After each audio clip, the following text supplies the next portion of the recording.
Boa tarde a todos e a todas. Em nome do presidente Caio Augusto e do nosso vice-presidente Ricardo Toledo, saúdo todos os participantes desse evento virtual, estendendo as saudações ao nosso conselheiro e amigo, e o conselheiro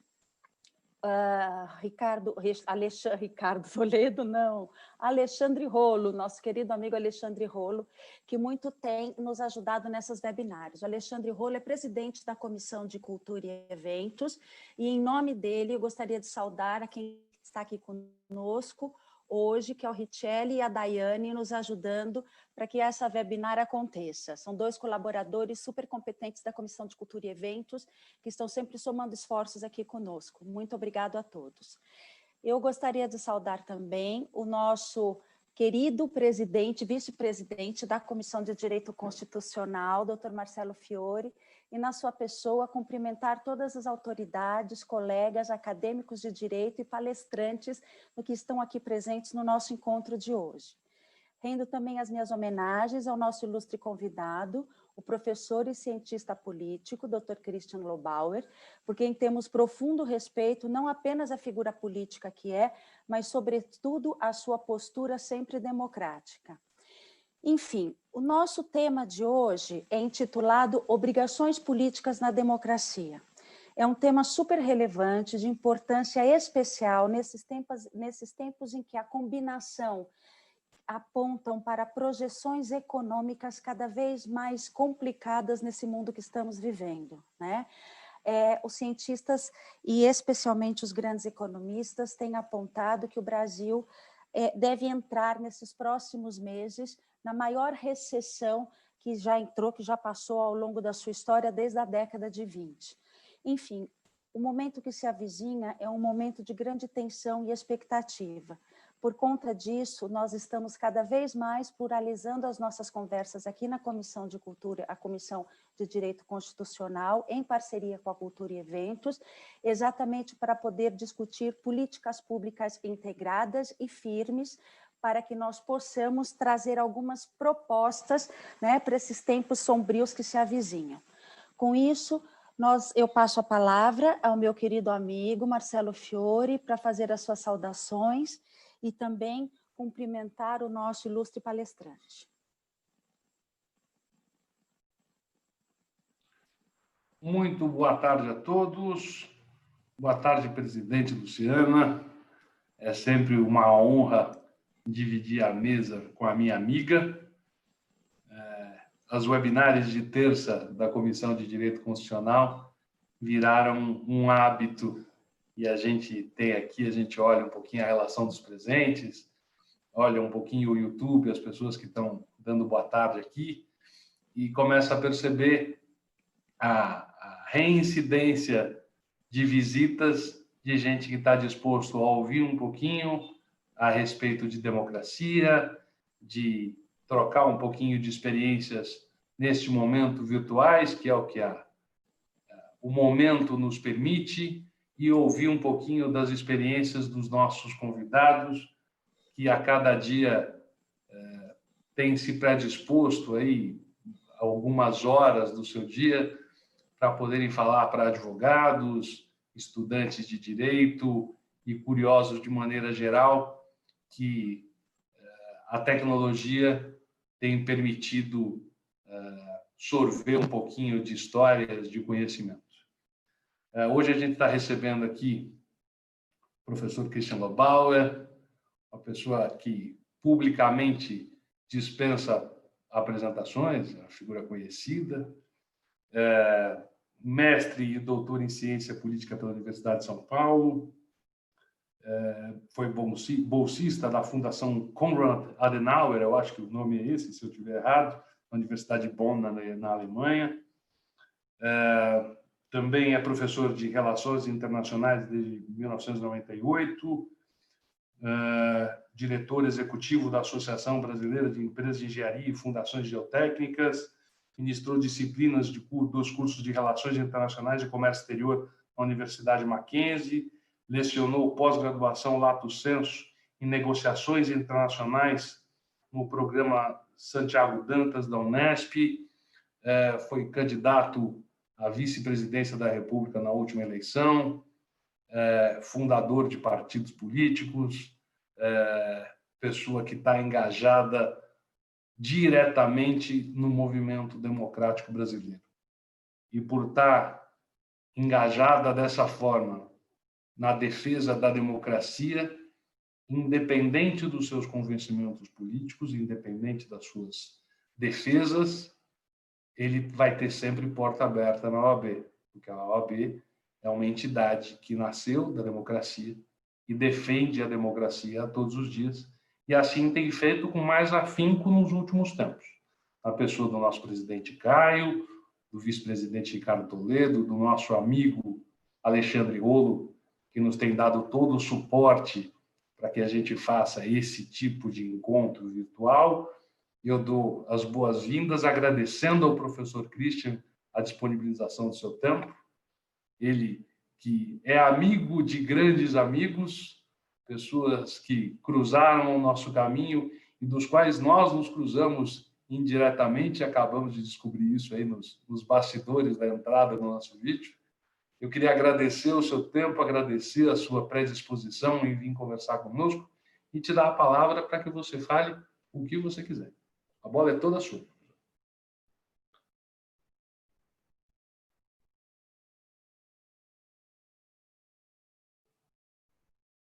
Eu preciso tirar o mute, professor. Aí. Tirei, vamos lá. Em primeiro lugar, uma breve correção, Marcelo. Você fez uma menção aí à minha trajetória e eu percebo que ela veio do Wikipedia, porque tem um erro ali no meu nome ali na Wikipedia que eu não consegui corrigir até hoje. Então aparece essa história das empresas de geotécnicas, engenharia, que eu não tenho nenhum conhecimento, não tenho absolutamente nada a ver. Eles fizeram a transcrição de uma sigla errada, na verdade era a Associação Brasileira de Proteína Animal. Mas tudo bem, não importa. O importante é que nós vamos falar de política aqui, e de Constituição, e de democracia, e de temas do interesse mais da política. Eu queria, então, em primeiro lugar, agradecer a vocês, cumprimentar a OAB. É a segunda vez que eu falo para a OAB. Eu estive aí, antes da pandemia, com o ex-ministro Roberto Rodrigues, num debate muito interessante, também no mesmo formato que esse. Eu acho que a OAB está implementando aí uma série de debates em diferentes comissões, não é isso? Eu não lembro agora exatamente qual era a comissão, mas é o mesmo grupo que vocês. Muito bom aproximar diferentes áreas do conhecimento, aí, principalmente na questão da agricultura, que eu tenho uma atuação indireta. Estive aí, foi muito interessante a gente falar com outro público, né? Então, eu queria agradecer o convite, cumprimentar a presidente Luciana e o Marcelo mais uma vez, na Comissão de Direito Constitucional aí da OAB, e cumprimentar e agradecer ao meu amigo Olinto Dantas, que é parceiro de vocês aí, que indicou o meu nome aí, ele deve estar ouvindo, que é um amigo de longa data. Eu avisei o Olinto, quando ele me contou desse prazeroso e honroso convite, que eu não sou constitucionalista, vocês é que são. Eu sou um intruso nessa conversa, e eu não vou falar de Constituição como vocês. Na verdade, eu vou fazer uma avaliação aqui, tentar seguir o tema que vocês me mandaram, que é obrigações políticas na democracia, e seguir muito um raciocínio livre aqui, depois da introdução que a Luciana fez, que é uma análise de conjuntura, né? Uma análise de, enfim, onde estamos e para onde vamos, né? E a gente coloca nesse raciocínio um pouco a base do funcionamento legal brasileiro, que é a Constituição de 88, e que é dali que tudo deve, de alguma maneira, ser tirado, e dali que as coisas devem ser levadas daqui em diante, porque é o nosso documento máximo, e então faz todo sentido que a gente fale de política sempre calcado na Constituição Federal, que estabelece uma democracia, que estabelece um regime republicano presidencialista, a tentativa de mudar até para uma monarquia ou para um parlamentarismo já foi colocada, já foi votada e não vingou. Em 1993, nós passamos por isso, todos nós votamos por sim ou não, mas pela manutenção de uma república presidencialista, e é nela que a gente vive até hoje. e o nosso sistema político está desenhado e calcado também na Constituição, dentro de um regime republicano presidencialista. A gente tem um sistema partidário, um sistema eleitoral bastante peculiares, e eles é que nos deram o que nós temos hoje como instituições políticas, né? As obrigações políticas que a gente tem estão lá definidas. O voto é obrigatório, um bom tema para se debater. Nós, no partido que eu ajudei a fundar e que a gente concorreu nas eleições de 2018, trabalhamos pela possibilidade do voto não ser obrigatório, por exemplo, que já é uma coisa que implicaria numa mudança importante da legislação eleitoral.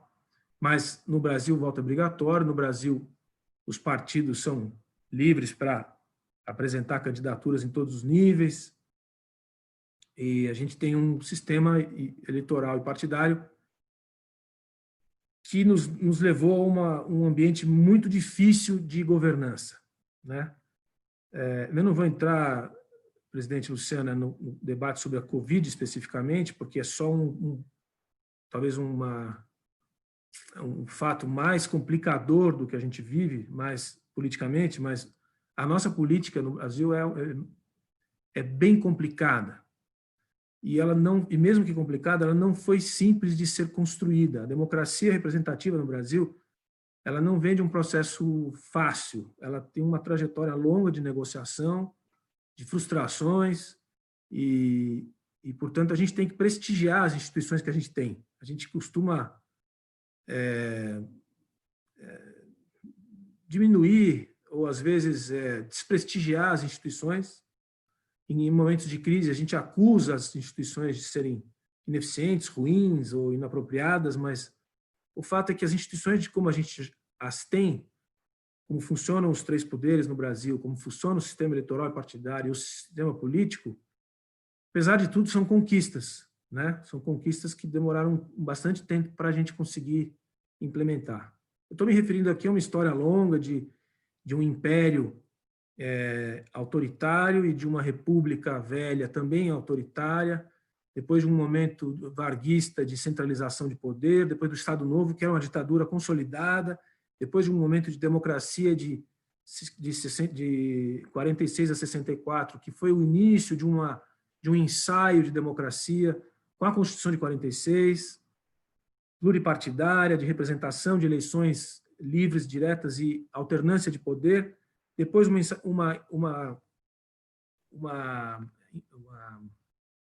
instabilidade que gerou 64, e depois todo o trabalho da sociedade brasileira de sair de forma pacífica, ordenada e negociada do período autoritário na década de 80, né?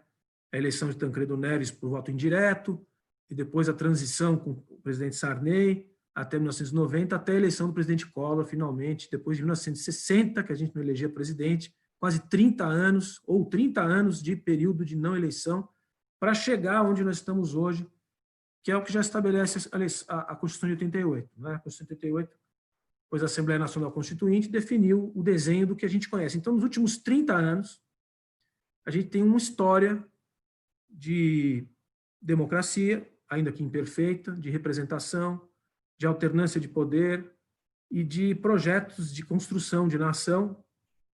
Alguns nem chamam de projeto que foi feito, mas outros consideram que eram caminhos a serem tomados. O fato é que nós temos uma experiência democrática de 30 anos e a gente chega hoje nessa temática, assim, quais são as nossas obrigações, como é que esse processo se deu, ele tem futuro, ele necessita reformas, o que deve ser feito para a gente enfrentar a nova sociedade, novas tecnologias, a nova ordem internacional, a nova lógica das cadeias produtivas, né? A presidente fez referência à recessão desse ano, que vai ser inédita, e como é que o Brasil está institucionalmente preparado para lidar com essa situação, que não é só brasileira, é mundial, mas que, para um país da dimensão do Brasil, é um desafio bastante grande, com as instituições que a gente construiu nesses últimos anos. Então, como fazer isso?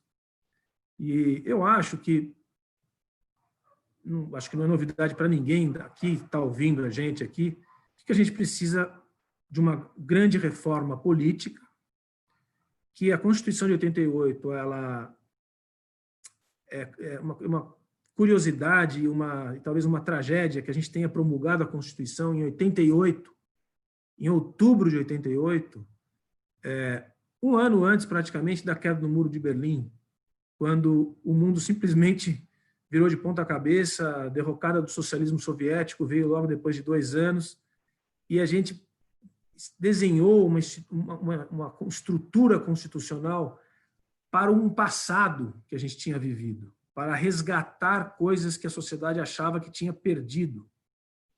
Mas ela não foi uma Constituição moderna que pensou para frente, ela pensou em resgatar coisas. O que aconteceu é que o mundo mudou muito de 89 para cá, e a nossa Constituição ficou muito pesada, muito carregada. Essa é uma posição, evidentemente, que gera muito debate, mas, na minha opinião e do nosso partido também, é uma Constituição praticamente que não se aplica mais. Ela tem um peso enorme para quem quer produzir, para quem quer contratar, para quem quer empreender. Ela tem uma série de privilégios garantidos em Constituição, que provocam um desequilíbrio enorme nas contas públicas. Ela tem uma amarração muito burocrática. Enfim, pode aqui, vocês são especialistas, mas é uma Constituição que não se aplica mais ao país que a gente tem hoje e para o mundo que a gente vive.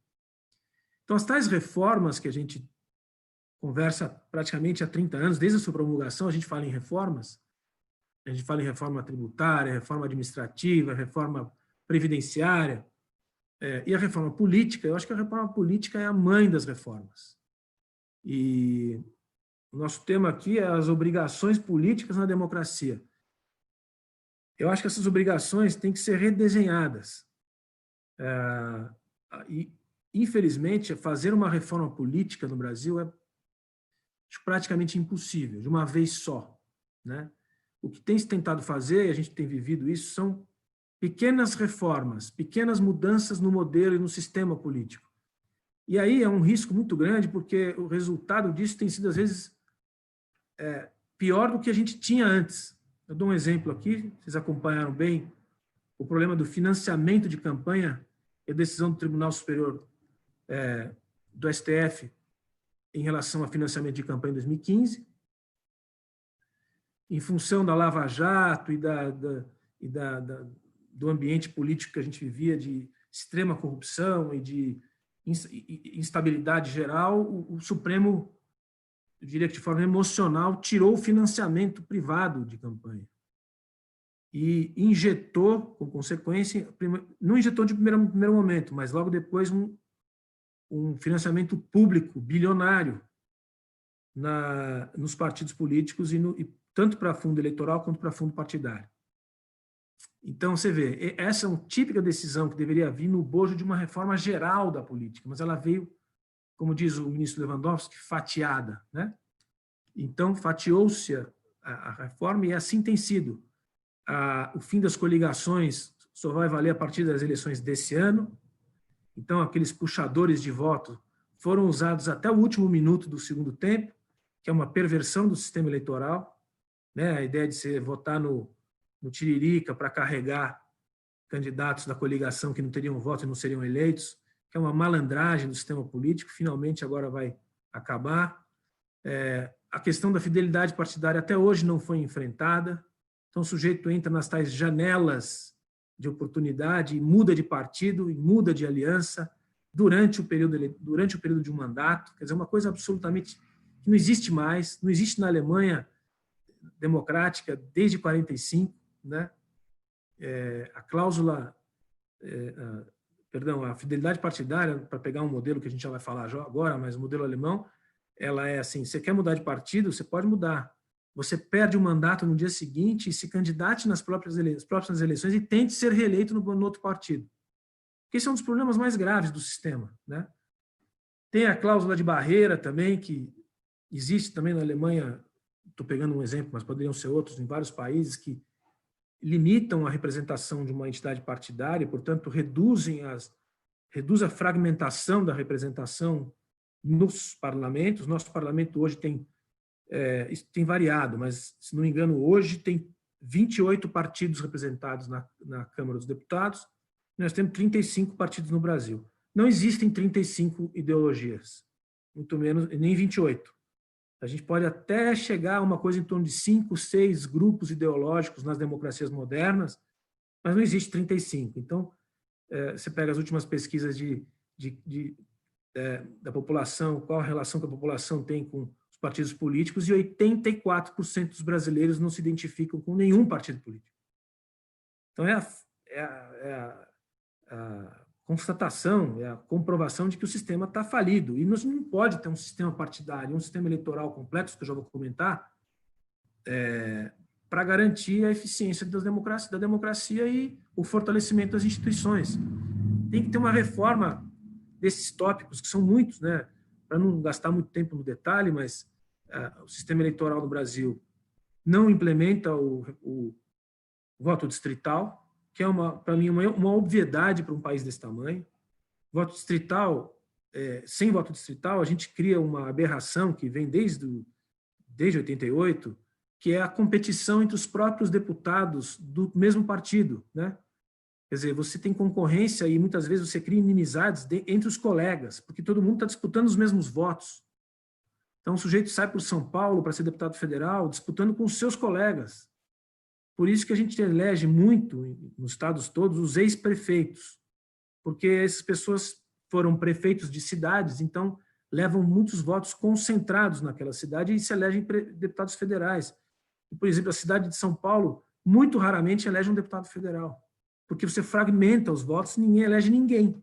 Então, uma cidade que tem 12% do PIB brasileiro, ela não tem representante no Congresso Nacional. Então, essas são aberrações que são geradas por um sistema que não funciona.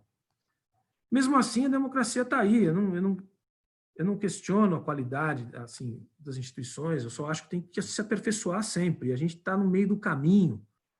A gente já tem 30 anos de eleições periódicas e de alternância de poder diria realmente alternância de poder, né? Falta ainda um pouco uma escola mais liberal, um grupo mais conservador chegar realmente ao poder, mas isso é uma questão, tudo bem. O fato é que há alternância de grupos, mas não é perfeito, nenhum lugar mas está longe de ser perfeito aqui, porque a gente tem esse problema partidário profundo, partidos que não representam partes da sociedade, partido vem de parte da sociedade que se faz representar. A gente não tem um sistema eleitoral que se aperfeiçoe, então, esse negócio de você não distritalizar, seja distrital misto, ou seja distrital puro, não importa. Você não distritalizar e baratear a campanha do cidadão, né, e aproximá-lo do seu eleitor, é uma coisa que ficou muito antiga, não funciona mais. Infelizmente, no Congresso Nacional, que é onde deve sair as soluções para reformas, a gente tem esse paradoxo. É de lá que saem as reformas, e é desse fracionamento, e dessa complexidade, desse caos partidário e representativo que tem que sair as reformas. Por isso que saem partes. E, às vezes, essas mudanças parciais provocam situações piores do que a gente já tinha. Eu me referia, então, ao financiamento. Eu acho que ficou muito, muito ruim para o cidadão saber que todos os partidos, com exceção de um, vivem praticamente do fundo eleitoral e do fundo partidário, que é um financiamento praticamente público, porque o recurso privado para a pessoa física praticamente não existe nas eleições contemporâneas. E eu diria que foi um grande erro, ou seja, a reforma política ela não aconteceu, mas as micro-reformas pioraram a situação. Então, numa situação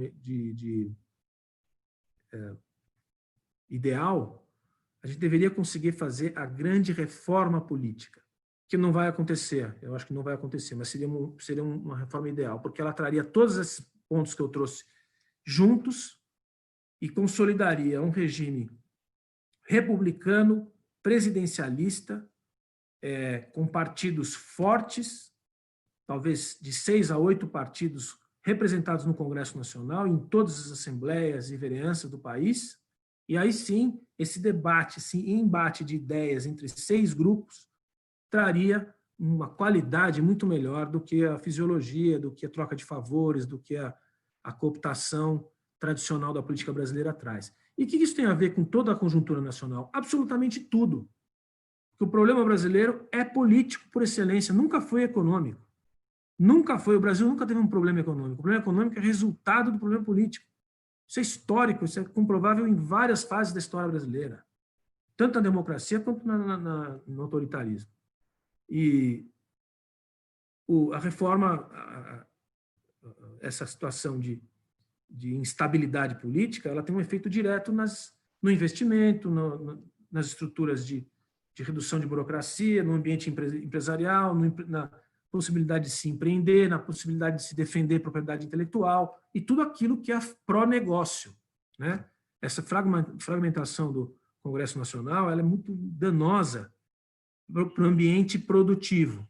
Então, a gente vive nessa estagnação permanente. O Brasil é o tal dos voos de galinha, é o tal dos momentos de picos de investimento, depois quedas, crescimento baixo e crônico, e até algumas barberagens, como foi feito pela presidente Dilma, que conseguiu um milagre de fazer um crescimento de menos 3,5% em 2 anos seguidos, que é uma coisa que só país em guerra enfrenta. Né? Você crescer menos 3,5% num ano e menos 3,5% no outro e não está em guerra, é uma proeza que só um governo com aquela característica poderia conseguir aplicar. Mas o Brasil, ainda assim, está vivo. Né? Curiosamente, o Brasil ele resiste, e ele resiste. É um país que tem tanta riqueza e tem tanta gente capaz de fazer as coisas que acaba mantendo uma situação sempre de esperança permanente, porque você vê, tem muitos vizinhos aqui, que eu não vou citar nomes, que se eu morasse, vivesse na idade que estou, num desses países, eu sinceramente já teria pego o avião de ida. Mas aqui não. Aqui ainda tem muita coisa para se fazer e há espaço para se construir nas instituições, ainda que frágeis como são. Né? Então, quais são as obrigações que a gente tem, as obrigações políticas na nossa democracia? Eu acho que a obrigação que a gente tem, e com isso eu parto para uma espécie de conclusão, é a de participação política mesmo. E a participação política não significa que cada um tem que se candidatar. Se candidata quem se sente apto a fazê-lo, tem uma inquietação pessoal que é incontrolável e tem perfil para fazer políticas públicas, para liderar pessoas, ou achar que tem que fazer aquilo porque faz por amor ao ambiente em que vive, pela coletividade. Enfim, tem várias motivações aí da política como vocação, mas a atuação política é absolutamente essencial. Uma geração inteira, ou duas talvez, incluindo a minha, ou a nossa, talvez aqui, pelo menos o Olinta da minha, o Marcelo também já entregou a idade dele para mim na apresentação, então eu sei que ele também é da minha. A nossa, ela não fez um bom trabalho, ela se afastou, ela se dedicou, a nossa classe média alta, que foi se dedicar à vida, ela não se dedicou à política. Então, a política que se fez no Brasil nos últimos 20 anos é de muito má qualidade. Ela é o resto da política de reação, eu diria que até radical, àquilo que foi feito no período autoritário. Então, historicamente, pensando as personalidades do próprio Partido dos Trabalhadores e os aliados que compuseram com eles, fazem parte ainda de uma história que tem a ver com a história dos anos 60. E quem deveria ter mudado isso era a nossa geração, deveria ter entrado no jogo. Não conseguiu, não fez, não deu, paciência, a vida passou. E agora, o que eu acho que é a obrigação política na democracia é nós e a geração que vem atrás se envolver no jogo. Se envolver no jogo significa ter algumas obviedades, ter consciência do voto. Escolhe o seu candidato. Se você não tem, vai buscar algum. Sempre tem alguém que é melhor do que aquele que você estava pensando. Depois, fazer coisas que ninguém tem paciência para fazer. Nem tem tempo, nem tem saco. Que é o quê? Participa da reunião do síndico. Vai na reunião dos conselheiros do teu clube. Se você está numa comunidade, participa da reunião dos líderes da comunidade. Porque tem líderes da comunidade que se aliam ao tráfico e tem líderes que não se aliam ao tráfico. Eu sugeriria que fosse para aqueles líderes que não se aliam ao tráfico, se for possível. Não é fácil também. Então, todo cidadão deveria ensinar os seus filhos também, os jovens, aí, a se envolverem nessa matéria. Porque essa matéria ela não é tão chata assim quanto parece. Quando você vê os resultados que ela traz, quando você chega a alguma instituição de poder e consegue ter uma caneta na mão e consegue deliberar, você vê o efeito que isso tem na vida de muitas pessoas. Isso vale para o seu prédio, isso vale para o seu bairro, isso vale para a sua cidade, vale para o seu estado, vale para o seu país. E isso a gente deveria ter nas nossas famílias, nas nossas escolas, essa ideia de, que é o que se explica sem poluir o termo, mas o exercício da cidadania. Ser cidadão se você participa das coisas, se você se incomoda quando a praça do lado da sua casa está toda destruída, quando o ponto de ônibus não tem teto. Você vê o trabalhador indo para trabalhar de ônibus e chove na cabeça dele, porque está quebrado, está destruído o ponto de ônibus, ou se as ruas não tem buraco ainda, ou se o jardim está destruído. A gente tem que se envolver com aquilo que está na nossa circunstância. Essas são as obrigações políticas na democracia. Senão, não tem democracia. Senão, é exatamente o que a gente tem vivido durante todos esses anos. A gente delegou para algumas figuras exóticas aí cuidarem das nossas vidas, cuidarem do erário e cuidarem das contribuições com os impostos que a gente faz. E o resultado não tem sido tão bom assim. A sociedade brasileira, ela empobreceu, apesar da propaganda toda que se fez nesses últimos anos. Os dados do IBGE comprovam que se a gente tinha, de alguma maneira, nunca vi onde, mas recuperado 40 milhões de pessoas tiradas da miséria, provavelmente elas voltaram, porque não existe quem viva tanto tempo desempregado, 13 milhões de desempregados num período tão longo, que não esteja vivendo próximo da miséria. E 13 milhões de desempregados, se fizer 3 para cada um numa família, você tem 39 milhões, me parece que é uma coisa muito parecida com 40 milhões. Então, a demagogia tomou conta do discurso. O Brasil é um país que empobreceu nesses últimos 10 anos, nesses últimos 30 anos. Infelizmente, ele teve um pico, depois ele teve uma queda sistemática. E o que pior disso é o seguinte: a sociedade brasileira envelheceu. E desde 2012 é uma sociedade que envelhece do ponto de vista de crescimento vegetativo. Então, desde 2012 já é registro, e a partir de 2030 morre um brasileiro e nasce um brasileiro. O crescimento vegetativo vai ser zero. Significa dizer que em 2050 o Brasil vai ter 65 milhões de pessoas acima de 65 anos. Ou seja, vai ser uma sociedade velha. Nós temos um período muito curto para tentar ficar menos pobre antes de ficar velho. E esse tem que ser um exercício dos brasileiros, e não há saída para se fazer isso sem se fazer política. Não tem outro jeito. Não adianta esperar cair do céu, porque não vai cair. Fazer política significa entrar, a cada um como puder, individualmente, dentro das suas possibilidades, na atividade de influência ou de ação pública. Acho que essa talvez seja a maior obrigação política na democracia. Para concluir, para que se mantenha uma democracia, para que se consolidem as instituições, para que se fortaleçam os partidos, para que se garantam a formulação e a aprovação de leis que liberem o cidadão para poder ter mais renda e, com a sua renda, fazer o que bem entender com a sua própria renda. Sair de um Estado tutelador, que marca a nossa história toda republicana, um Estado que induz a sociedade a fazer o que tem que fazer e não ao contrário, e ir para uma sociedade que diz o Estado o tamanho que ele tem que ter e o que ele deve fazer e quais as áreas institucionais que devem ser prestigiadas. Certamente não é com a Constituição atual que a gente consegue partir para esse trabalho. A Constituição tem que ser reformada. Para ela ser reformada, a gente precisa de representação melhor no Congresso. Para ter representação, precisa de partidos mais consistentes, majoritários, no sentido de grandes partidos que representem ideias, para que formulem leis, que promovam projetos de emenda constitucional, para que se mude a Constituição e que se possa partir para um outro desenho de sociedade, que eu acho sinceramente possível de fazer ainda durante as nossas vidas. Acho que a gente tem aí uns 15, 20 anos para tentar fazer isso aqui que eu tentei resumir em 20 minutos. Enfim, presidente Luciana e Marcelo, acho que já falei demais aqui.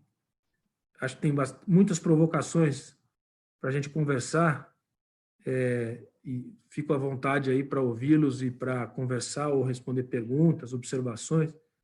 Queria mais uma vez agradecer e cumprimentar a todos aí da OAB e da comissão pelo convite e agradecer a vocês pela iniciativa. Muito obrigado. Sensacional a gente ouvir a opinião de quem está dentro do jogo, né? O papo é diferente. A gente tem repetido isso, Cristian, nas nossas webinars. Eu e Luciana trocamos muito livro, né? A gente indica muito uma leitura de um para o outro. A gente é amigo há muito tempo. E, obviamente, por conta da comissão, a gente acaba fazendo um monte de indicações um para o outro, porque a gente trabalha, obviamente, para a comissão nessa situação de comunidade, né? Na comunidade da advocacia, dentro da Ordem dos Advogados do Brasil, tomando paulada de tudo quanto é jeito. O trabalho é pro bono, a gente compra um monte de briga com um monte de gente, fica administrando egos, como acontece em qualquer situação de engajamento social que você tem, mas a gente se dedica, a gente entende isso. E a gente estava batendo um papo outro dia sobre um livro do Cortella, né? Não, do Cortella com Marcelo Taz. Isso. Onde eles comentam que hoje em dia você tem muita gente dentro da história do achismo, né? Então, as pessoas acham muito sobre tudo sem ter conhecimento de absolutamente nada, né? E isso prejudica muito uma série de discursos, uma série de ponderações, uma série de discussões que poderiam ser muito mais produtivas, como gente como você, que tem opinião, porque a opinião é fundamentada, né? Então, a situação caminha para uma maneira um pouquinho diferente. Mas eu vou te fazer uma provocação, porque esse é meu papel, né? Até porque você tocou num assunto que nós temos um filho dentro da comissão, não é? Ela chama-se Constituição Federal. Eu sou um apaixonado pela Constituição, até pelo nome de Constituição Cidadã. E não dá para você desvencilhar a Constituição da política, até porque lá em Roma, a Constituição chamava-se Constituição Política e não Constituição Federal. Ela que regia o funcionamento do Senado romano e tudo mais. Então, eu não gosto de discutir muito se a lei é boa ou se ela é ruim. Eu acho que ela tem que ser respeitada da maneira como ela está escrita. E aí, nesse viés, eu discordo um pouco de você. Eu gosto muito da Constituição como ela é. Eu acho que o que falta é a regulamentação inferior. O que falta é o posicionamento político propriamente dito. E aí, o posicionamento político que envolve os três poderes. Eu escrevi uma matéria outro dia que não sei nem saiu ainda.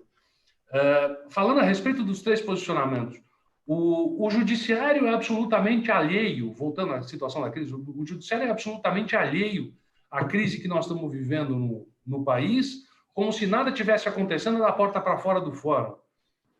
Juízes e desembargadores determinando o penhor online de contas de empresa que estão passando pela maior crise da história do planeta moderno, né? Tirando dinheiro para privilegiar banco e pagamento de impostos. Eu não estou dizendo que não tem que pagar, o que eu estou dizendo é que existe uma necessidade de priorização, existe uma necessidade de manutenção de emprego, esses caras não têm como sobreviver a essa crise. O governo, de maneira geral, o Poder Executivo, acena com o recurso, eu tenho sido insistente nisso, acena com o recurso de 400 bilhões de reais, dizendo, olha, vamos socorrer as empresas. Mentira deslavada, esse dinheiro não vai chegar na mão de quem precisa nunca, porque ele elegeu o banco privado como peneira para fazer a avaliação de cadastro, e essa avaliação de cadastro é feita em cima do Serasa, principalmente do empresariado, que já vem sofrendo antes da Covid. A situação da crise não aconteceu quando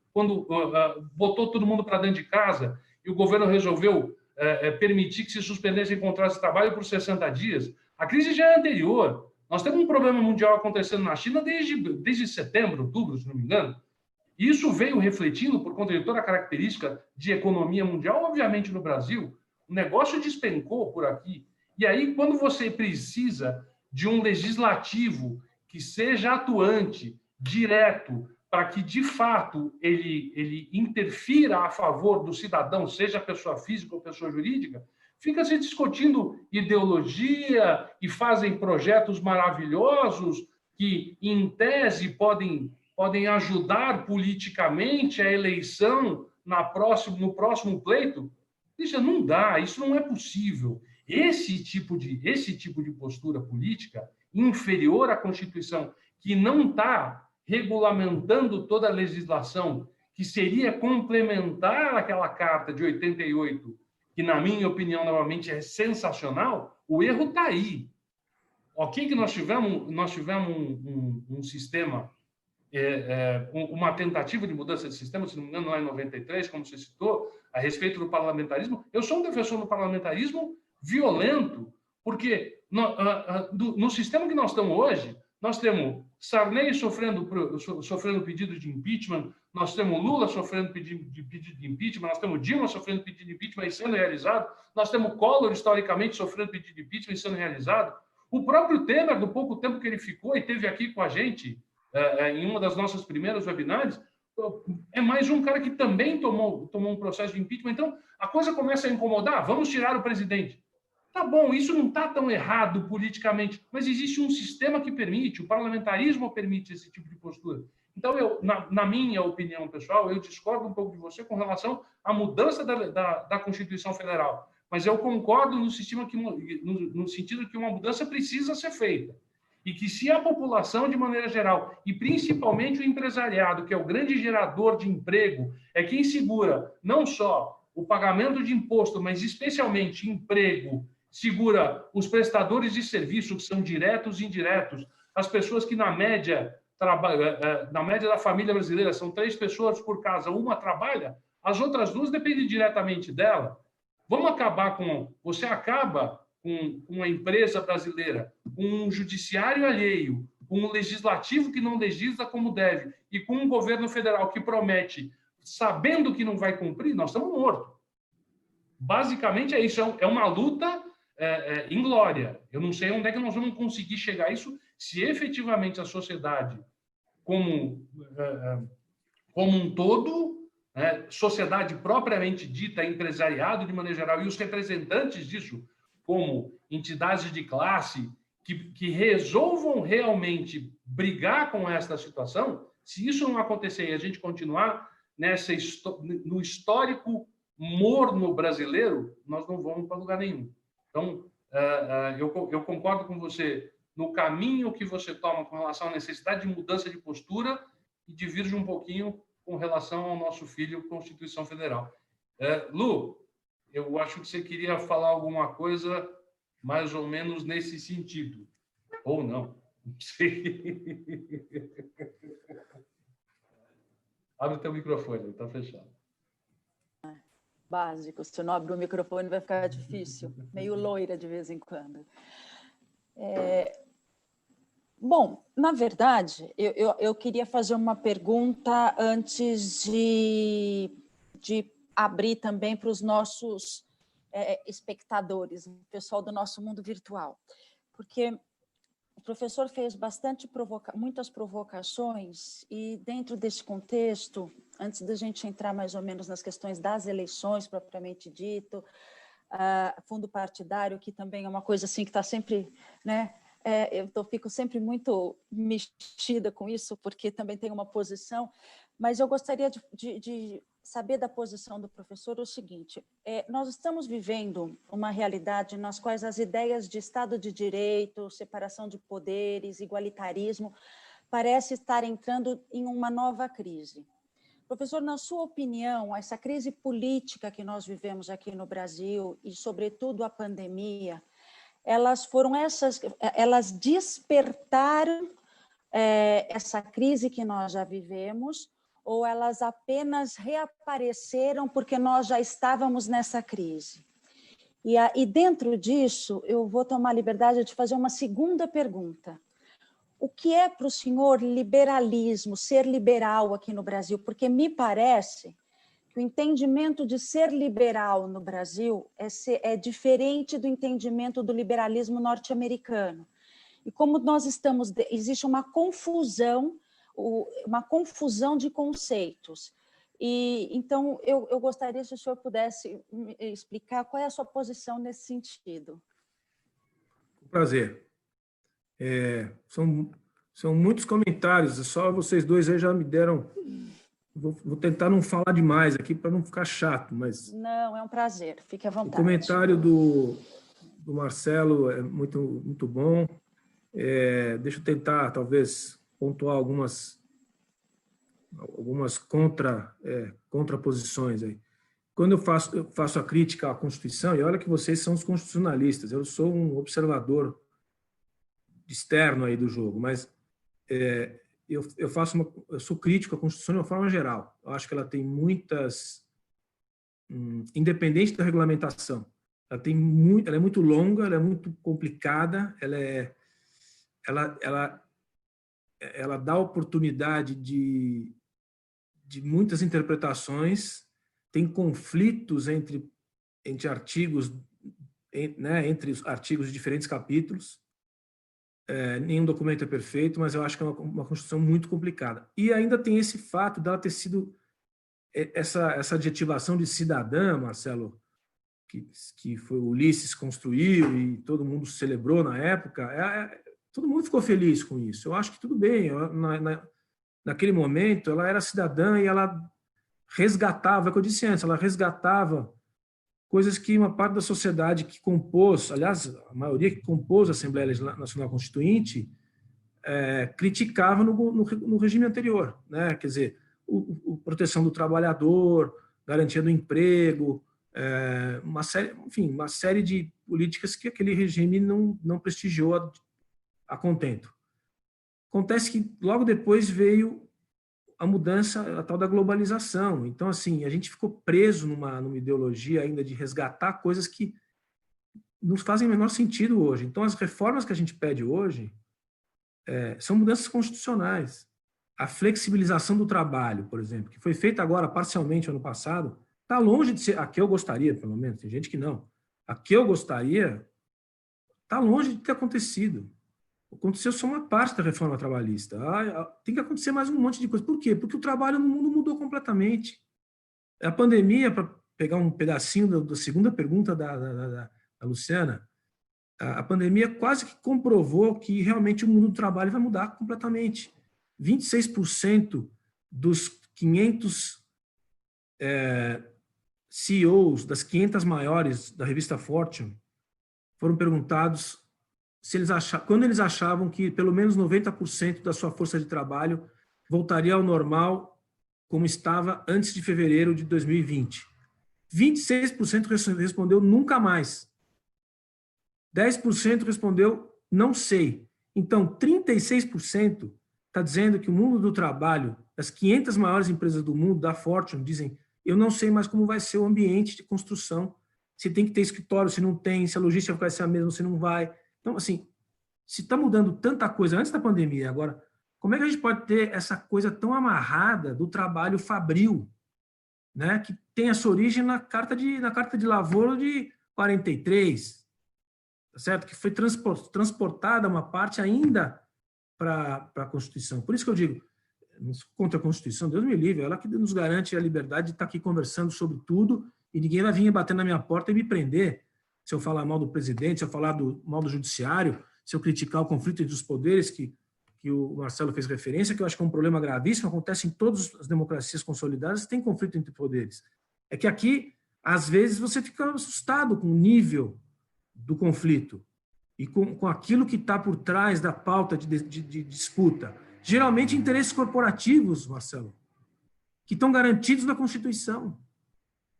Então, quando o Supremo Tribunal vai e diz que não tem que reduzir o salário do funcionário público, enquanto as empresas privadas todas estão fazendo isso para não acabar com o emprego, é difícil da gente aceitar. Porque parece que o sujeito vive numa ilha, e vive mesmo, fora da realidade das instituições democráticas. Porque bastava um pouco de racionalidade para perceber que isso só vai piorar a situação da crise que a Luciana fez referência. Então, em relação a essa questão do conflito dos poderes, eu acho que é o que a gente vive hoje em dia e que é o ponto mais sensível de todo o processo. Uma parte desse conflito é possível porque a Constituição garante, ainda bem. Outra, a Constituição não devia garantir. Ela devia garantir penalização a exageros ou a alucinações definidas pelos três poderes. Eu não sei como se faz isso, mas no Brasil não está dando certo. Eles se autoprotegem, uma coisa assim corporativa no último grau. E o resultado é que tem um afastamento entre o cidadão e o poder. Isso aí é histórico no Brasil, Marcelo. Você vê o livro Os Bestializados, né, que é um livro que eu sempre cito, do Zé Murilo de Carvalho, que ele descreve a passagem do Império para a República, que o povo assistiu passivo àquele movimento estranho de cavalos na Praça da República, lá da Praça Mauá, ali no Rio de Janeiro. É mais ou menos parecido. Fica uma coisa muito distante, né? É uma coisa corporativa, e não é isso que deveria ser mais próxima do cidadão. O cidadão deveria se sentir empoderado, que eu não gosto da palavra, de agir, de intervir. Não consegue. Através do que ele faz isso? Esse é o meu ponto, talvez o mais importante aqui. Dos partidos políticos. Então, quando você fala de parlamentarismo, eu também acho bonito o parlamentarismo, mas não vai funcionar no Brasil enquanto não tiver partido político. Você fala, vai sim, Cristian, porque o governo não vai bem, cai. Com 28 partidos, sabe quantos governos a gente vai ter? Vai ser igual a Itália pós-guerra, piorada. Vai ter um governo a cada 6 meses. Prefiro ter um a cada 4 anos confuso do que um a cada 6 meses, porque não vai fazer absolutamente nada. Por quê? Porque são coligações permanentes, inviáveis. Você tem que ter 5 a 6 partidos sólidos para manter um regime parlamentarista forte. Então, não começa pelo parlamentarismo, começa pelos partidos. Como eu dizia, pelo sistema partidário eleitoral. Que está na Constituição, como ele é. Então, eu acho que são alguns comentários sobre as suas observações. Acho que eu passei por todos aqui, talvez tenha pulado um ou outro. Mas eu também acho que se a gente fosse capaz de fazer a regulamentação, tem umas que aguardam há 30 anos, a regulamentação total, talvez ela ficasse menos pior, mas que ela é muito complicada, que ela dá espaço para desenvolvimento da hermenêutica em todos os seus aspectos, e do Supremo pode sair qualquer decisão. A gente vive aflições contínuas com decisões do Supremo sobre vários temas. Eu atualmente tenho acompanhado várias decisões do Supremo, a gente fica tudo 6-5, sabe? Uma coisa que você fala, não é possível, tem alguma coisa errada, não está desconectado do mundo. Mas, enfim, dois pontos que a Luciana levantou, sobre o Estado de Direito e as liberdades e as ideias, né? Que tem a ver um pouco também com o Marcelo falou sobre a superficialidade dos debates, as pessoas estarem muito vinculadas à rede social. Então, a rede social é uma maravilha, mas também é um desastre. Tem uma parte ruim. A parte boa é que nunca, na história da humanidade, tanta gente teve acesso a tanta informação. Isso é bom. No entanto, ao mesmo tempo que isso acontece, nunca na história da humanidade tanta gente teve tanta informação e esteve tão desinformada. Por que acontece isso? Porque ninguém é obrigado a assinar nada lá. Esse universo cibernético, ninguém é responsável pelo que tem ali.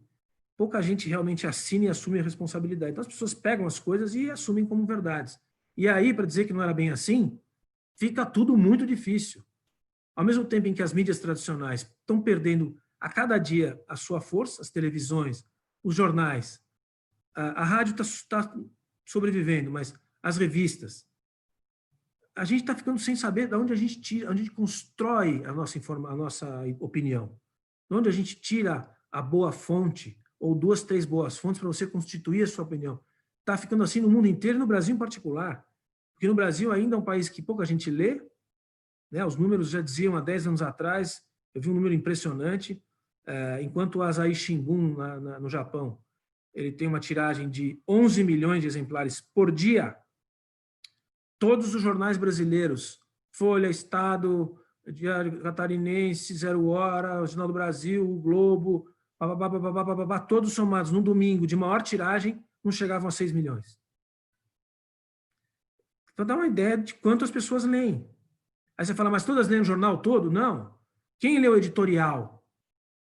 Provavelmente algumas centenas de milhares de pessoas. E aí nem vou perguntar quem entendeu, porque aí pode ser que a gente fique mais deprimido ainda. Então, quando você tem um ambiente assim, e ainda entra no universo cibernético, ninguém sabe de nada, todo mundo acredita em qualquer coisa, tanto é que utiliza o termo fascista para qualquer coisa, sem ter a menor ideia do que foi o fascismo, historicamente, onde é que ele nasceu, como ele se formulou, que o fascismo é um regime capitalista, né? Tem um monte de maluco aí que Enfim, para dar um exemplo de um termo mal usado que está na boca de todos os adolescentes hoje em dia, e você fala, de onde você tirou isso? Você foi procurar o que significa isso? Então, assim, então eu acho que sim, a gente vive esse período de polarização, acho de superficialidade. Não sei se a gente vai conseguir melhorar a situação no mundo e aqui em particular, porque isso implica em família, implica em acesso às pessoas a boas fontes, as fontes estão secando, então vira uma espécie de fla-flu, vira uma espécie de pró-Bolsonaro contra Bolsonaro, vira uma espécie de azul e vermelho e perde todo o sentido dos debates políticos, que são muito mais complicados do que essa coisa bipolar aí. E para concluir, Luciana, vou tentar ser muito breve assim. O que é liberalismo, né? Eu tenho dito o seguinte, vamos pegar um autor importante que muita gente na política, no jurídico também lê, que é o Bobbio, né? Norberto Bobbio, que é um filósofo, cientista político, também tem textos usados no direito do Bobbio. O Bobbio define no final do século XX o que era direita e esquerda e o que é a direita, onde estaria o espectro político mais liberal, no sentido da economia, principalmente, é aquela pessoa que acredita que o Estado não deve tutelar a sociedade, ou seja, quem deve definir o destino de uma sociedade é a própria sociedade. Então, o Estado ele não intervém, ele só, no extremo, o liberal, politicamente, ele tem que garantir os contratos e garantir a concorrência, que é a economia de mercado. Pronto. O resto, a iniciativa privada cuidaria. Do outro lado, estão a esquerda, ou a social-democracia, ou como quisesse conceituar, aqueles que acham que o Estado tem sim que tutelar, tem que distribuir renda, tem que intervir no mercado, tem que definir políticas públicas de igualdade, assim por diante. As duas coisas não se excluem. Tem várias zonas entre as duas pontas. E, do ponto de vista político, de mercado, do ponto de vista econômico, de economia de mercado, eu acho que é mais fácil de entender. Quando você entra no universo da política, você tem que fazer essa diferenciação que você fez. Nos Estados Unidos, como nunca existiu nenhuma linha esquerda socialista, tradição americana secular, de dois partidos, uma bipolaridade, às vezes um partido independente, os dois são de mercado, os dois são pelo empreendimento, pela não interferência do Estado federal, pela descentralização do poder, etc. Mas, do ponto de vista dos costumes, há uma divisão muito clara. Então, o liberal nos Estados Unidos é aquele que luta muito mais pela diversidade, pela tolerância, pela diversidade, pelo combate à pobreza, por políticas públicas de intervenção para reduzir a pobreza e a miséria. Ou a pobreza, melhor dizendo. Esse é o liberal nos Estados Unidos. O liberal na Europa não é essa figura. O liberal é aquele justamente que tenham menos políticas sociais e mais mercado e mais livre iniciativa e mais indivíduo dono das ações de construção de riqueza. Isso gera uma confusão muito grande. O sujeito fala liberal de um lado e do outro e não é a mesma coisa. O liberalismo nada mais é do que uma escola que promove o indivíduo como criador de riquezas, né? E dentro da dicotomia de um outro autor importante, que foi Tocqueville, Alexis de Tocqueville, que escreveu A Democracia na América, um clássico da política, visitando os Estados Unidos, um francês visitando os Estados Unidos no início da segunda década do século XIX, ele observa aquela sociedade e fala, olha, é muito curioso que aqui nesse país eles prestigiam mais a liberdade do que a igualdade. Uma coisa também não anula a outra, mas quanto mais, o que ele percebe, que é o dilema que ele expõe, que é clássico, quanto mais você promover a liberdade, provavelmente menos igualdade vai haver. E quanto mais você promover a igualdade, menos liberdade vai haver. E essa balança é que é o grande segredo da administração das sociedades. Então, você fala, no Brasil você não pode ser liberal no Brasil. Não, claro que pode, mas você tem que ter consciência que há miseráveis no Brasil e que esses miseráveis têm que ser assistidos. E assistência à miséria, nenhum liberal brasileiro nega. mas ele nega assistência à pobreza. Ele acha que sair da pobreza significa garantir renda e trabalho. E na visão de um social-democrata, não. É que, mais do que isso, o pobre tem que ter iniciativas próprias para ele ser inserido no mercado. Nisso o liberal não acredita. Então é aí que começa a diferenciação política e econômica dessa ideologia. Mas é uma conversa longa, hein? Esse é um bate-papo aí no bar, muito comprido. Eu sou obrigado a concordar 100% com você. Especialmente quando você começa a falar de filosofia e filosofia do direito, que é assunto que é apaixonante, né? Então, porque filosofia de maneira geral, desde você vem lá de Kelsen, de Locke, de Bobbio, né? Então, você vai misturando essas coisas todas. Então, efetivamente, o boteco seria o melhor lugar para a gente continuar esse papo, que poderia durar 150 dias aqui.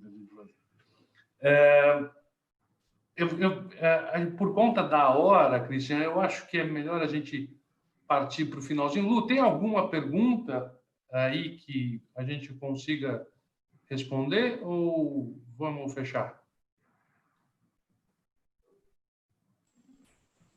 Eu estou com uma pergunta aqui da Ana Clara. Posso fazer uma só, professora? Lógico, manda bala. Tudo bem? A Ana Clara. Que o senhor falou a respeito do financiamento de campanha, né? E aí ela dizia assim, que ela sabe que o senhor é um dos fundadores do Partido Novo e que o Partido Novo é o partido que não é a favor do fundo partidário, da utilização do fundo partidário. Aí ela pergunta como sobreviver num sistema como esse, onde a única forma de financiamento é o fundo partidário. Eu precisava fazer essa pergunta, professor. Eu sei que a gente está no adiantar das horas, mas... Não, até me diga quanto tempo eu tenho para eu ser o mais breve possível, mas... Não, nós estamos tranquilos, é que também não queremos abusar muito do professor. Por favor. Não, eu até agradeço a pergunta, porque me dá a oportunidade de falar um pouco do que nós estamos fazendo há muito tempo. Qual tem sido o maior problema? O foco da corrupção política no Brasil está ligado ao quê, exatamente? Sistematicamente é o problema do financiamento de campanha, né? É quando, desde sempre, não é só no mensal, não é na questão agora do Sérgio Moro aí do Lava Jato. Isso vem desde lá dos anos 80 já. Como financiar um homem público? Tem vários modelos no mundo inteiro. Tem modelos mistos, tem modelos público-privado, modelos nas democracias, né? Só privados, modelos só públicos, então não tem certo e errado. Mas para o Brasil, a gente pensa o seguinte: do jeito que funcionou, nunca funcionou, porque a parte pública nunca é suficiente e a parte privada sempre foi feita através de acordos escusos com grandes grupos econômicos e deu no que deu. Então, o que a gente prega? A gente prega uma revolução nesse negócio. Acabar com o recurso, com o financiamento público, que vem dos impostos que as pessoas pagam. Então, o nosso partido decidiu, e ele entrou num ambiente onde ele concorre de forma não isonômica, porque ele é o único dos 35 partidos que fala não vou usar, e disse mais. Esse ano, por exemplo, a gente teria 36 milhões disponível para o Partido Novo usar na campanha de 2020. A gente não só não usou, porque a gente falou, nós não queremos devolver para o fundo. A gente quer que fique no Tesouro. Isso foi objeto de litígio com o Estado durante 3 anos, até que a gente tenha conseguido que o dinheiro ficasse no Tesouro e não fosse redistribuído para os outros partidos, porque é uma questão de princípio. Então, do que a gente vive? A gente vive da contribuição voluntária das pessoas. Você vê como é difícil. Tanto é difícil que eu fui candidato a vice-presidente, primeiro a senador, depois a vice-presidente, gastei 20% do meu patrimônio, que não é lá essas coisas, e tive que voltar a trabalhar, porque senão eu ia quebrar. E eu e mais a torcida do Flamengo, que se candidatou também, que conseguiu recurso como conseguiu. Quem ganhou, ganhou. Quem não ganhou, se vira. Não tem cabide, não tem indicação para ser assessor de ninguém, não tem espaço para aumentar staff de deputado, não tem. Nós não fazemos isso e para todo mundo ver. É só ir lá e olhar, não tem como. É muito mais difícil, mas a gente não vê outra saída. Enquanto não tiver, a gente não enfrentar todos os outros partidos e falar assim, faz que nem a gente, eu quero ver se você tem coragem. PMDB, fala para os seus filiados darem R$10 cada um para você sobreviver. PT, acaba com esse negócio do dízimo aí, pede para as pessoas darem só se elas quiserem. E acaba com o fundo partidário. Acabam esses partidos, viu, Marcelo? Acabam todos, porque eles vivem disso. Fora os de aluguel, né? Que eu não preciso nem dizer que vive de aluguel, de vender espaço de televisão. Então, eu acho que essa que é... Agora, muita gente fala, vocês fazem isso, mas e o pobre? Como é que o pobre vai contribuir? O pobre contribui para o Partido Novo. A gente tem 48 mil contribuintes. Eu, por exemplo, ponho lá algumas centenas de reais todo mês, porque eu quero. Tem gente que põe 30. Você fala, mas 30 é muito. O cidadão que é pobre, ele não pode pôr 30. Então não precisa pôr. Mas ele pode fazer outras coisas, como, por exemplo, votar. Como, por exemplo, ajudar na campanha de forma voluntária. A gente acredita que partido se legitima quando ele representa alguém. Eu não sei quem o PMDB representa. Eu queria tirar o financiamento público do PMDB para ver quem ele representa. Desafio a você que, tirando o financiamento público do PMDB, ele não existe mais. Porque ninguém vai colocar nenhum tostão para sustentar Renan Calheiros e companhia. Entendeu? Essa é a nossa maneira. Só que a gente não fica falando, Luciana. A gente fez. Então, a gente já elegeu o governador de Minas, já elegeu uma bancada de 8 deputados federais, 13 deputados estaduais. Sabe com que dinheiro? Dinheiro das pessoas. Sem um tostão público. E não vamos usar. Ah, mas vocês deviam usar porque vocês vão usar certo. Não vamos usar.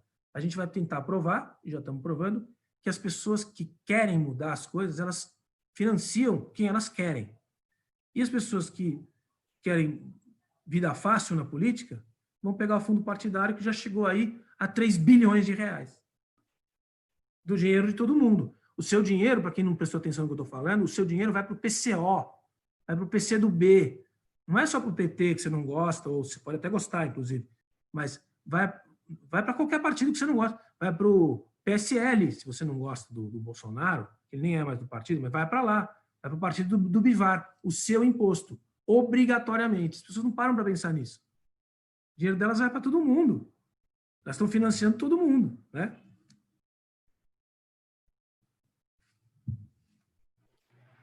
A gente tem mais 150 dias para continuar? Desculpa, falei demais, Marcelo. É que esse é um tema... Esse é o que o grande objetivo é esse, né? É conseguir te provocar um pouquinho para que você coloque as suas ideias na mesa. A essência da OAB é aquilo que eu estava falando lá no começo. A OAB é uma casa democrática. E nós estamos aqui para ouvir as pessoas que se predispõem a falar conosco defendendo a democracia.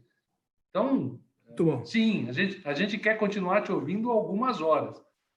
Mas, se a gente fizer isso, a gente vai perder a audiência, né? Então, vamos deixar o convite aberto para o Christian para a gente repetir essa mesa, continuar nesse assunto ou em algum outro.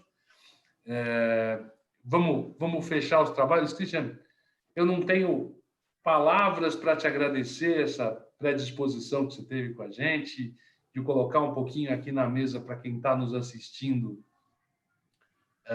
as tuas ideias, as tuas vivências, os teus convencimentos, porque não dá para a gente dizer que nós somos seres apolíticos. Até a falta de política, até a inexistência de identidade com qualquer partido político é uma postura política. Então, dentro do cerne do ser, o ser humano é um ser político, né? Se não me engano, acho que era Hobbes que dizia isso. Aristóteles dizia isso. O ser humano é um ser político. Então, efetivamente, nós somos seres políticos que nascemos para viver em sociedade, e aí a gente, dentro de um universo ideal, a gente tenta diminuir a distância entre a liberdade e a igualdade, né? Para tentar trazer uma coisa mais próxima da outra.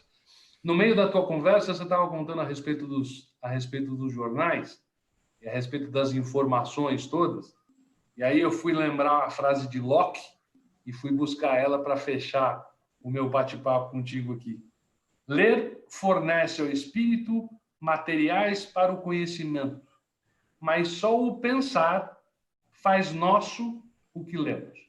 Então, se a gente não estiver disposto a ler, mas se a gente estiver minimamente disposto a ouvir quem tem opinião, e opinião é fundada em conhecimento, talvez a gente possa, sim, começar a fazer alguma diferença na consciência das pessoas para que esse movimento essencial, dentro dos teus convencimentos, dos meus convencimentos, dos convencimentos da Luciana, a gente possa, assim, começar a mudar um pouquinho dessa história, porque a nossa geração deve isso para o país. Cristiano, obrigado de coração, mais uma vez, por estar aqui com a gente. Eu vou deixar a palavra com a Luciana para ela terminar de fechar aqui conosco. Obrigado, de verdade. Uma coisinha. Platão, desculpa. Animal Político é Platão. Os livros aqui me avisaram aqui atrás. Então, que bom que você fez isso, porque a minha memória não permitiu. A barba branca está me prejudicando. Obrigado, de verdade. A pessoa que tem inspiração pelos livros atrás, então a gente nem fala mais nada, né? Professor, eu gostaria, olha, muito de agradecer a participação, em especial para dizer o seguinte: eu vou fazer questão que a gente remarque, que nós possamos marcar um outro encontro.